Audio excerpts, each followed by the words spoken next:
So I just finished Murderbot, episode 9 and 10, the finale of the show.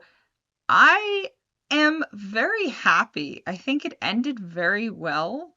9 was mostly an adaptation of the ending of the book.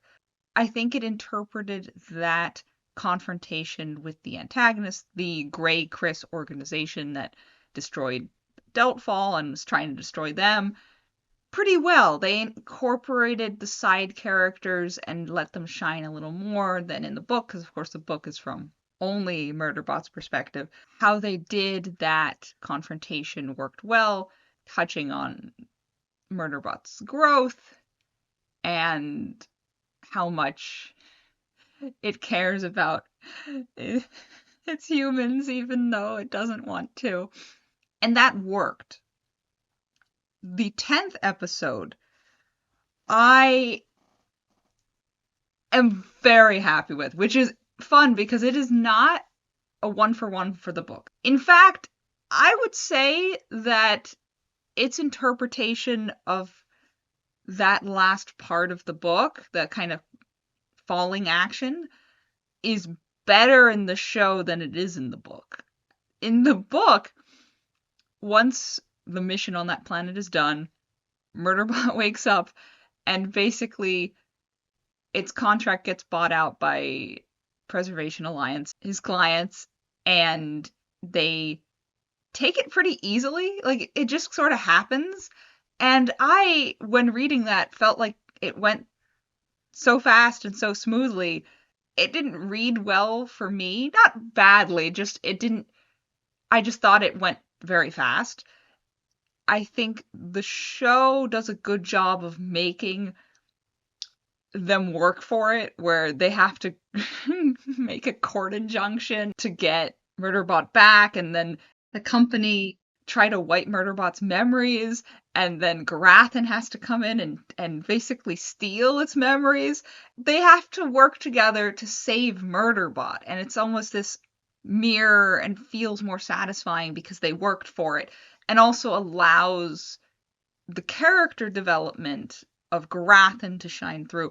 My biggest surprise in this show was how they did Garathan. It is superior to the way the book does Garathan. Garathan's kind of in the background for the most part. The character arc here was deeply satisfying and deeply interwoven with him being mirrored with Murderbot and them having this mutual paranoia of each other, and then them coming together, and at the end, Garathan realizing that he really does care about Murderbot and goes through hoops to save it. And I love that, because in the book, Garathan is always fighting Murderbot through the whole thing, and they argue and argue. And at the end almost happens so fast, you don't really get a sense for what Garathan thinks of Murderbot now, or if his opinion has changed, or anything like that. You don't get a read on that in the book.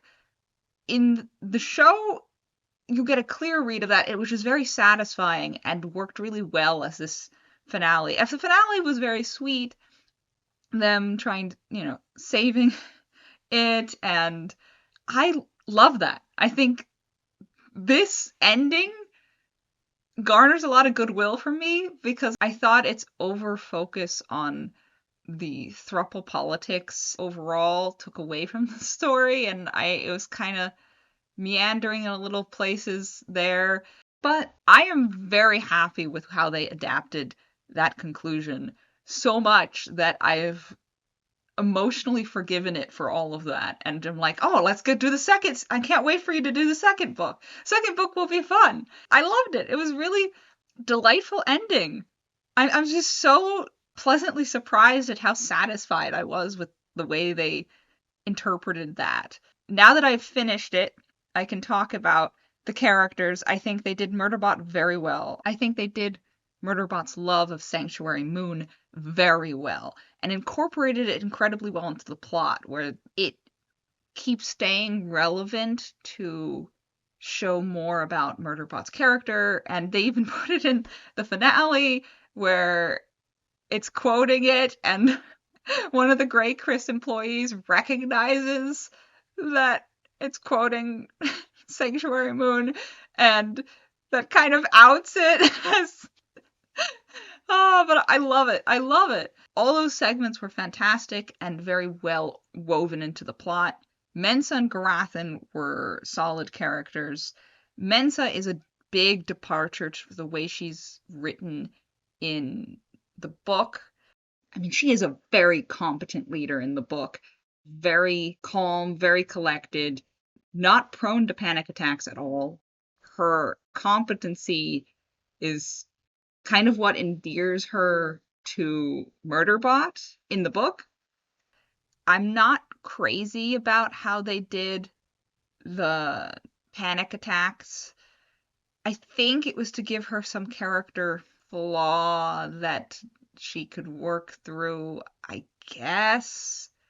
But honestly, I wish they had given that plot to one of the other three, just to give them something concrete to connect with Murderbot. I feel like Mensa and Murderbot already have a strong connection. Like their connection didn't need that, my opinion. But overall, I guess it's a minor thing. It's okay. It's not my favorite thing, but Mensa still works as a character, and the important things about Mensa remain. The other side characters were the weakest part of the show. I didn't like what they were doing at all. Like, I understand what they're going for, but there is a level of sameness with that ensemble cast. They didn't give them, they made them come across as very useless, which is fine. I wish there was a little more nuance. They felt very caricature-y, which is unfortunate because they're given so much screen time. And more importantly, Murderbot's unwilling appreciation for them as a group is, I think, hampered a little bit. It's okay because I feel that Mensa and Garathan were done so well and they are the focus of the story that it doesn't matter. The fact that Garathan works so well and Mensa works really well and Murderbot works really well, and those are the three characters that, for points of the narrative and the emotional flow of the story, are the only ones that really matter, and they work, we're good.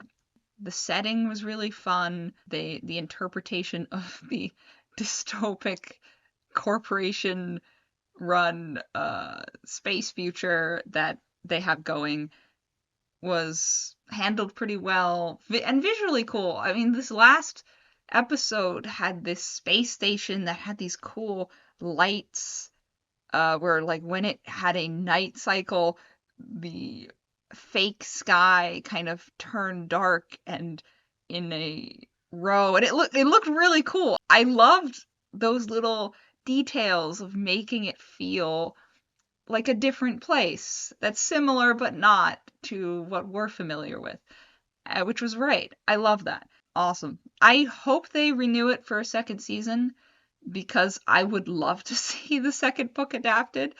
Oh my goodness. Art would be I want to see art so bad. That will be great. Yeah, I hope they do. In the meantime, I'm gonna have to finish the series. I think I have 4 more books to read. Unfortunately for me, everyone at the library seems to want to read it, so I'm kind of behind on the queue to read it at the library. But what did you think of Murderbot? Tell me in the comments below. If you want to see more reviews like this, do subscribe. And if you would like to read a different story about a sentient murder machine, do check out my book, Bone Song, Diary of a Sentient Sort. You can start reading for free in the link below. Thank you so much, guys. Happy reading. Take care.